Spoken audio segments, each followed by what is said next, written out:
తిరుమలలో రథసప్తమి వేడుకలు విజయవంతంగా నిర్వహించామన్నారు టీటీడీ ఈవో అనిల్ కుమార్ సింఘాల్, అదనపు ఈవో వెంకయ్య చౌదరి. అన్ని శాఖల అధికారులు, సిబ్బంది సమన్వయంతో భక్తులకు ఇబ్బందులు లేకుండా ఏర్పాట్లు చేశామన్నారు. 3,45,000 మందికి పైగా భక్తులు వాహన సేవలను చూశారని వివరించారు. గ్యాలరీలోని భక్తులకు అన్న ప్రసాదాలు, మంచినీరు పంపిణీ చేశామన్నారు. ఆర్టీసీ సేవలు అద్భుతమన్నారు ఈవో.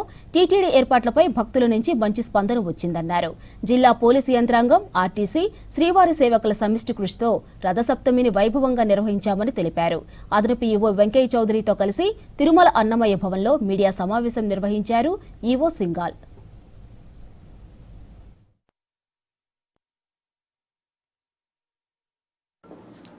మాడా సీట్స్లో ఉన్నటువంటి కెపాసిటీ కాకుండా బయట కూడా కొన్ని ప్రాంతాల్లో ఎక్కడైతే ఎక్కువ మంది భక్తులు వేచి ఉంటారో అవన్నీ ఏరియాస్లో కూడా కెమెరాలు ఇవన్నీ కూడా ఇన్స్టాల్ చేసి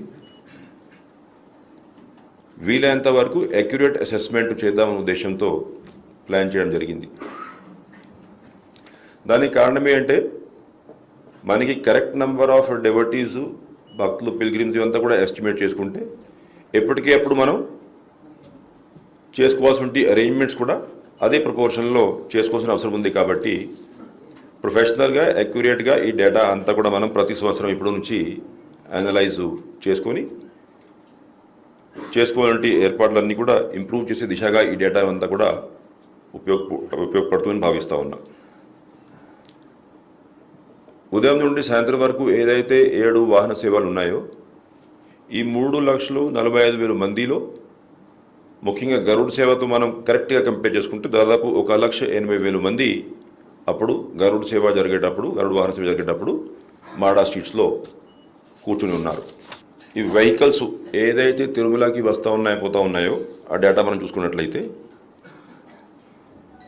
ఆ ఒక రోజు 25 జనవరి 14,339 వెహికల్స్ ఘాట్ రోడ్లో రావడం జరిగింది. గత సంవత్సరంతో పోల్చుకుంటే చాలా ఎక్కువ వెహికల్ మూవ్మెంట్ ఈ సంవత్సరం నోట్ చేశాను. అన్ని చోట సఫిషియంట్ పోలీస్ యంత్రాంగం డిప్లాయ్ చేసుకుంటా మనం ఈ పకడ్బందీ ప్రణాళికతో ఈ వెహికల్ మూవ్మెంట్ కూడా ఇబ్బంది లేకుండా మేనేజ్ చేయగలిగాం. మాడా స్ట్రీట్స్లో అన్ని వైపు మనం పైన షేడ్ ఇవంతా కూడా ఏర్పాటు చేసుకోవడం, మంచి ఒక ఫెస్టివ్ వాతావరణం అనిపించే విధంగా డెకరేషన్స్ ఇవన్నీ చేసుకోవడం, అదేవిధంగా కొండపైన ఫ్లోరల్ డెకరేషన్స్, ఎలక్ట్రికల్ ఇల్యూమినేషన్ ఇవన్నీ కూడా పనులు సరైన సమయంలో పూర్తి చేసుకొని గత సంవత్సరం అనుభవాల దృష్ట్యా ఎక్కడెక్కడైతే టాయిలెట్స్ మీద కానీ, షేడ్స్ మీద కానీ ఇవన్నీ మనకి ఫీడ్బ్యాక్ వచ్చిందో అటువంటి ఫీడ్బ్యాక్ ఆధారంగా తీసుకోవాల్సిన నిర్ణయాలు తీసుకొని ముందుకు వెళ్ళడం జరిగింది.